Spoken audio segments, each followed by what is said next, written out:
Also, wir leben in einer elementaren Zeitwende, die mit vielen globalen Veränderungen, Wandlungen oder Krisen gekennzeichnet sind.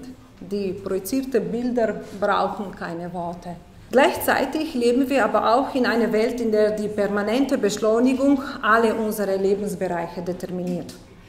Die technische Beschleunigung verändert unser Verhältnis zur Natur, zum Raum, zur Zeit, bestimmt auch unsere Art zu kommunizieren. Der soziale Wandel, der ein weiteres Produkt der Beschleunigung ist, manifestiert sich vor allem in ständigem Wandel der Strukturen, in der Abwesenheit einer Autorität, der man folgen sollte, in den fluiden Handlungsmustern. Und das alles gibt uns keine Stabilität und Sicherheit mehr. All dies hat eine Auswirkung auf unser individuelles Leben und auf unsere beschleunigte Biografie. Es scheint, dass unsere Haupttugend darin besteht, so effizient und produktiv wie möglich zu sein und sich an rasche Veränderungen so gut wie möglich anzupassen. Aber dafür bezahlen wir bereits schon einen sehr hohen Preis, denn unser Körper hält den Druck nicht mehr stand und reagiert mit chronischem Stress, eine zunehmende Zahl von psychosomatischen, emotionalen und Verhaltensstörungen. Unser Lebensstil hat uns zu einer Kultur der Entfremdung geführt, was vor allem auf die explosionsartige Entwicklung und Zugänglichkeit der digitalen Technologie zurückzuführen ist. Zum Beispiel der durchschnittliche Amerikaner verbringt 42% seiner Wachzeit von den elektronischen Geräten. Das sind fast 22 Jahre seines durchschnittlichen Lebens.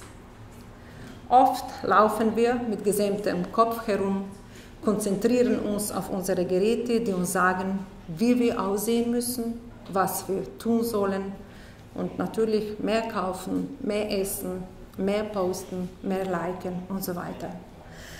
Man würde erwarten, dass unsere Besessenheit von den sozialen Netzwerken dazu führen würde, dass wir uns mit anderen verbundener fühlen.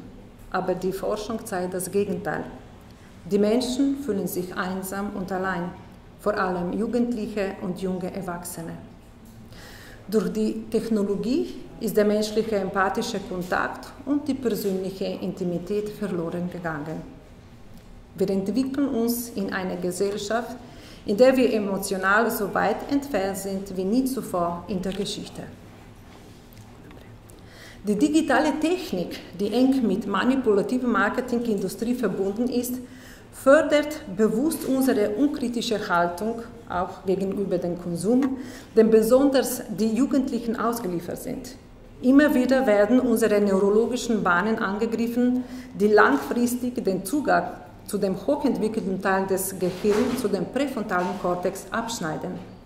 Der präfrontale Kortex ist unser Kontrollsystem und wenn er in der Kommunikation mit dem limbischen System steht, können wir gut durchdachte und ausgewogene Entscheidungen treffen.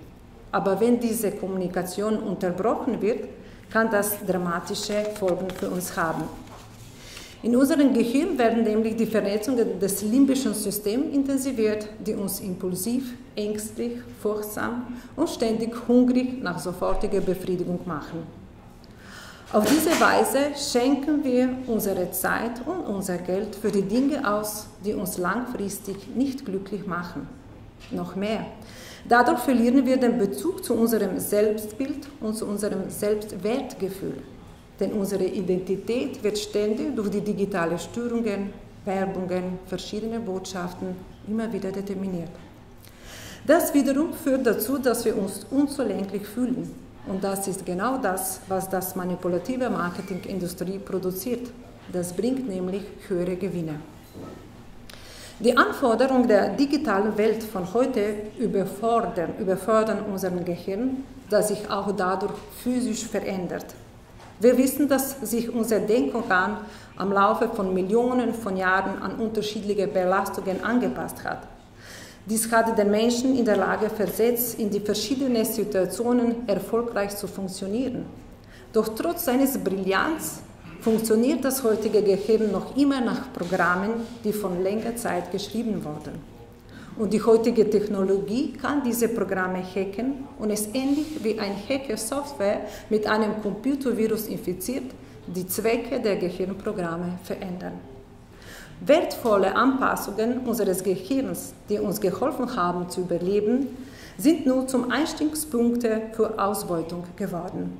Zum Beispiel, unser ursprüngliches Bedürfnis nach süßen Nahrung war für Homo sapiens lebenswichtig. Mit der ausreichenden Versorgung der süßen Nahrungsressourcen konnte er den Winter leichter überleben. Aber unsere Nahrung hat sich in den letzten 10.000 Jahren dramatisch verändert. Die Vorstellung, dass Lebensmittel Nährstoffe sind, verschwindet aus unserem Bewusstsein. Unser schneller Lebensstil zwingt uns zum Verzehr von zuckerhaltigen, energiereichen und nährstoffarmen Lebensmitteln und Getränken, die unserer Gesundheit und insbesondere der Gesundheit unseres Gehirns schaden. Und diese Kaloriebelastungen und Mangel an der Bewegung treiben unser Körper in eine zerstörerische Spirale chronischen Krankheiten wie Bluthochdruck, Herzerkrankungen, starkes Übergewicht, Diabetes, Krebs und so weiter. Die Dauerstimulationen der digitalen Welt versuchen auf uns verschiedenen Ebenen immer wieder in eine Falle der sofortigen Bedürfnisbefriedigung zu locken. Unser Gehirn verfügt nämlich über ein Motivation- und Belohnungssystem, das in der Evolution für lebenserhaltende Aktivitäten angelegt wurde. Es wurde durch sogenannte primäre Verstärker wie Nahrung oder Körperkontakt, Sexualität aktiviert. Und heute wird dieses System durch alle möglichen Reize aktiviert, zum Beispiel durch 3-Gänge-Menü beim Italiener oder beim Sport, Lachen des eigenen Kindes. Und das erhöht in unserem Gehirn den Dopamin- und Oxytocinspiegel und wir spüren Glückgefühle. Und auf diese Weise werden wir motiviert, Dinge immer wieder zu wiederholen. Die Schattenseite dieses Nervennetzes ist die, dass der Mensch auch gelernt hat, dieses Netz auszunutzen und ist dadurch süchtig geworden nach den Dingen, die ihn daran hindern, langfristig sich wohlzufühlen. Wir wissen, dass heutige Drogen nicht nur Opioide oder Alkohol sind, sondern alles, was das Belohnungssystem mächtig wiederholt überaktiviert, verändert das Gehirn und verfestigt die neuralen Bahnen, die ständig das Verlangen wecken. Und dies äußert sich auch unter anderem im endlosen Surfen im Internet, in der Smartphone-Liste oder im Online-Shopping, endlosen Videogamespielen, im ständigen Überprüfen von Posts in den sozialen Medien und virtuellen Freunden. Auf diese Weise versucht die Technik neben ihrer süchtig machenden Wirkung, uns immer wieder in einen fast unbewussten Zustand zu locken, in dem wir die Fähigkeit verlieren, kritische, umsichtige Urteile zu fallen. Dopamin spielt auch eine wichtige Rolle, wenn wir gestresst sind, wenn wir nicht ausreichend schlafen oder wenn wir uns verängstigt oder deprimiert fühlen. Das sind Momente, in denen unser Gehirn in den Überlebensmodus schaltet und die klassische Kampf- oder Fluchtreaktion tritt ein.